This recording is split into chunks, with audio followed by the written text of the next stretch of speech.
Good afternoon. Welcome to the 10th house briefing. This is where we try to sum up all the things that happened, and we try to look at the forest rather than individual trees. The things I'm talking about here, I've covered all week, so if you need to get details, please go and find the videos for it. There will be one on it, and it'll get into details on why I'm summing it up this way. So first thing I want to look at is Poland. Poland, sorry, again, allergies this week. Poland had an incursion of drones from Russia. I think there are about 19 of them, and this is not typical. Trump sort of brushed it off, and Russia has responded by saying it's not their drones. They have the drones. We haven't heard much about whether they identify that they were from Russia. Now, when the incursion happened, they did bring other NATO planes in. So this was a big thing that happened. Now, Poland is going to approach this trying to take it slow. They're going to try to make sure that they have the resources to handle this, but they're also going to try and do it on a diplomatic front, so they're not going to rush into anything. But one of the things that they do understand now is that this is different. They know Russia has taken a step into a different place now. So it's become an open enemy. It was before, but now more so. So what they're going to be looking at is they're looking at protecting their boundaries. They're planning to talk to Russia, but they're not expecting too much here. They're going to be moving ahead with trying to fortify their position. Right now, Russia made the move. Trump is sort of bowing out of this whole thing. I'm not even sure where he stands on this anymore. And now it's Poland's move. So Poland right now is in power position. So they haven't really responded yet to Russia. So we have to see what Poland and NATO comes up with. And NATO never acts quickly. So it could be a while before they actually come up with something. But that's one to watch, because that could be opening up the front in Ukraine on a different end. So let's take a look at next area, and that's North Korea. North Korea went to the summit, the leader did, in China. North Korea is a very isolated country. So we don't know much about what's going on there. They don't know much about the world. I think the leader expected a little bit more to come out from the summit that he went to. Now, he's in a difficult position. He's worried about innovation coming into his country, because if he gets innovation, he's afraid that people will revolt. But if he doesn't get innovation to make the people's lives better, he's afraid they're going to revolt. So he's in a corner. He can't win either way. He is right now, he's pretty much in a diplomatic isolation. The only ones he's really talking to are maybe Russia and China. So it would be good if he was able to at least converse with other countries. Now, he is under pressure. His structure, his country is under pressure. So it is a little bit of a minefield. It is slated to have some disruption. And there is stuff coming up in about 2 years. We have a Pluto-Mars angle. So that is an indication that they could do some type of move. So that's, a little bit daunting at this point. Yeah. And remember, it's a closed society. We don't know much about what's going on there. Now, who's got the power there? He still has power, and he's going to keep the power. Even though there may be power struggles in the country, he's not letting go. No, and Trump has pretty much no power there. There's nothing. Taiwan. With Taiwan, Trump has been pulling back on saying he has any support for Taiwan. This has Taiwan confused. They feel, they believe the promises that they were fed, and now they're trying to do a course correction. Problem here is that all these things are unraveling. So their citizens, the people of the country, are a bit worried about their future. Now, they might try to have some type of diplomatic connection with China, or maybe try again with the United States. But it does look like they're going to have some economic disruption. So that doesn't look like it's going away. Now, so it's Taiwan is worried about Trump. There's no saying what Trump would do, no saying if Trump would stand up for them. So in this case, what we're looking at from a power perspective, Trump doesn't care. He's just sort of washed his hands of Taiwan. He's washed his hands of Ukraine, washed his hands of NATO.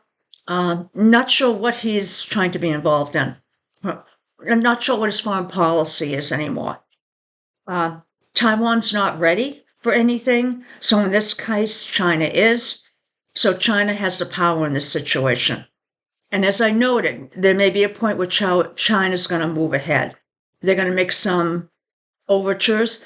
Don't know if they're friendly or sort of suggestive. So let's talk about next. Luiz Lulu da Silva in Brazil. Now, Luiz he can be very inspiring. They had the trial of Bolsonaro, which we're going to cover in a minute. And Luiz is slowly getting a higher likability factor in the country of Brazil. So he is trying to win the people over. He's trying to provide that they have public, accountability. And he does have political momentum. Now, the problem is that there's stuff still coming up in December. And that's going to probably be happening with Bolsonaro. So in that case, there could be some conflict, tension, tests of leadership, could be with Trump. Although what's happening, which is really interesting, is Trump has put a 50% tariff on it because he doesn't like that Bolsonaro is being tried. But Luiz has just sort of said, okay, then we're just going to go with other countries. And he's been talking to the other countries in the region and trying to arrange deals there. So he's not sitting there hoping that Trump is going to change his mind. He's making plans. He's moving ahead. So right now, who's got the power? Luiz does. We'll see if that changes around December. Right now, Luiz is pretty much ignoring Trump and saying, okay, we'll just go someplace else. The next one we have is Bolsonaro. And I noted in the video that I did that he was likely going to be convicted. His configurations were just difficult, challenging. But I also noted that there is a chance that something may come back up in December. So I don't think the whole thing is ended yet, so we need to come back and check that. Right now, Luiz has the power, and Trump, in effect, has no power on this. He may try and get in and get power. Bolsonaro has no power. I'm not sure, but he was sentenced to some time in jail. It might have been something like 27 years. But he was convicted. Difficult, but the country did it. The next one we have is Qatar. What happened was there was an incursion from Israel into Qatar because they were trying to kill the Hamas leaders. So they actually bombed Qatar. Qatar, on the surface, is sort of like they're trying to make it like they don't want any noise, don't want to say status quo, but they're not making a lot of noise about it. But it's going to be different in private. Likely, they're going to be pulling back some of the help in the negotiations. And it's also showing that Trump cannot control Israel. And this is going to be concerning to not just Qatar, but other places in the Middle East. So this is not great. So likely there's going to be more changes coming up. And we may not see all of them, but they will be apparent from upper levels. So in this case, Trump has proved he has no power, specifically over Israel. Who Who has the power here? Qatar, sorry. They have the power, and they're going to do they're going to ask for things, but they may not be delivering on their end anymore. Next one we have is Charlie Kirk. With Charlie, I just want to bring out that he had the T-square. He had a square in his chart, and then it got completed with another planet, and that was, in effect, something that was occurring at that time. So he had other angles that were going on that were also suggestive of things happening, but we don't have the exact time of birth. So it'll be difficult to say, yes, that was the cause, but we could see that was difficult. And I did mention in the earlier video in August that, yeah, he's got some stuff coming up, in, September that could be difficult. And that's what it turned out to be.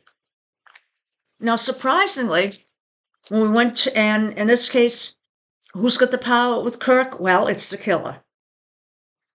Now, Utah. I decided, and usually I do this when we have any type of mass killing. I usually do the state and the United States and see how they compare. When I did Utah, what was really apparent is that we have a Mars-Neptune opposition in the state. And this is calling up that, yeah, they've got some ideological things that could become a power keg. So if it was known, I went in and I saw this and it becomes the configuration that I see. And I'm able to say, okay, what this is showing up. But the state of Utah has this issue. And what happened is on the date, around the time that Charlie was assassinated, Jupiter was actually conjuncting the Mars on this configuration. So it blows that up. So this calls into question whether or not the state knows about the issues that they have. As I noted in the video, this is probably something that may have come up before. So they should probably be aware of it. The next one we have that we touched on. Now, who has the power there? Utah has the power to investigate. I'm not sure if they will, but I think there's going to be some investigations going on. And I'll touch on that in a bit. So right now, Utah still has the power. It may not stay there. Loomer. What a surprise. I did her because she was actually, she's a far-right person, but she is definitely a very strict Trump-type person. She actually called out Charlie Kirk back in July about him asking for Trump to release the Epstein files. And this may have been something that she pushed onto her followers, and there's a question whether the killer was part of her following. Now, in this case, Loomer is able to sort of take something like this catastrophe and just sort of surge ahead on this. So she can, whereas before in July, she was sort of saying how Charlie was not following Trump, she can now turn around and say, oh, that she is going to avenge him to that extent. So she can backpedal really well and sort of land in a good position. And that's what I think will happen. Now, she does have a configuration coming up in October that can add some surprises into what's going on. So we'll have to see what happens. Now, right now, she's got the control. So she's able to ride this. She got her message out, and it's a good message, and people will believe that. Now, let's take a look at Spencer Cox. I did him because, I was watching him on TV, and I thought, oh, he's so concerned about the people in his state. He's concerned where this came from. He's concerned saying we need to get away from this violence. I said, let me do a chart on him. Well, seeing a lot of inconjuncts, things that he had no control over that were just happening to him. And I'm wondering what will happen in a few months. And this is why I said I'll wait on Utah on saying who's got the power there, because I think there's going to end up being an investigation. I think there are enough fractions of the far right that Utah may not know they have that may become concerning. And it may be because it's a Mormon state. And again, I don't know. But I think the Republicans that are there may say, "What 1 minute? What's going on?" So I think there's going to be an investigation because I think some of the security could have been better. I mean, I went into this thinking, oh, this is, not an issue. I'm just going to do, I don't want to say a fluff piece, but sort of like, he's sad about this and he's trying to handle it. But I couldn't miss seeing all the inconjuncts. And this is telling me maybe they weren't prepared. Maybe they should have known, or maybe they did know and they didn't make preparation. So even though it is a conservative state, maybe they didn't realize that there were this many of the far right that could cause a problem. So again, I think by, later this year, maybe there's going to be an investigation. And because of that, I think Utah and Spencer Cox are both right now, okay, they're in power, but I think they're going to sort of start going downhill a little bit. Just like I said with Texas, with those floods. When it first came out, I said there was bad preparation on the part of the Texas people in charge, and that's what turned out to be true. And it came back, and they are working that through the channels. Okay, so eventually someone will be held accountable. In this case, the same thing. I think someone may be held accountable for the fact that they weren't better prepared. But it's also a lesson all the other states need to take. All the other states need to look at this and say, maybe if we're having a liberal speaker and we're a liberal state, we still need to be careful. Or if we're a right state and we're having a, speaker from the right, we still need to be careful. It's going to cost a lot, but maybe that's something that can be factored into, maybe tickets for the event. Last one I did was AOC. And, I haven't done any bar left, and I think I'm going to do a few more just to catch up. But this was sort of refreshing. I mean, right now she's not doing much, and I don't expect anything till sort of later in the year, around December timeframe. But she really is. She's got some nice angles in there. She's got some nice angles coming up. She's got the Mars conjunct Sun, which means she's a fighter. She doesn't, she's really assured, self-assured. She's decisive. And she will, I don't know if she's going to be aggressive, but she will stand, she's going to stand firm for things she believes in. Now, one nice thing is that I'm also getting sort of vibes that she's becoming better at her job, meaning that she knows how to work through the process. So she's not opposed to having big plans and then coming back off them just to get them through. So she'll put together a big plan and then she'll back it up and say, okay, but I can't get that through, but I can get this through. So she's learning how to negotiate. She's learning how negotiation can get her work done. And that's really good. So she's really refreshing. And she's definitely someone I'm going to be looking at next year because I think she's going to, she's come up in politics, but I think she's been a little bit more quiet. So hope you enjoyed this quick summary, although it wasn't quick because there was a lot of stuff going on this week. And have a good evening. Bye now.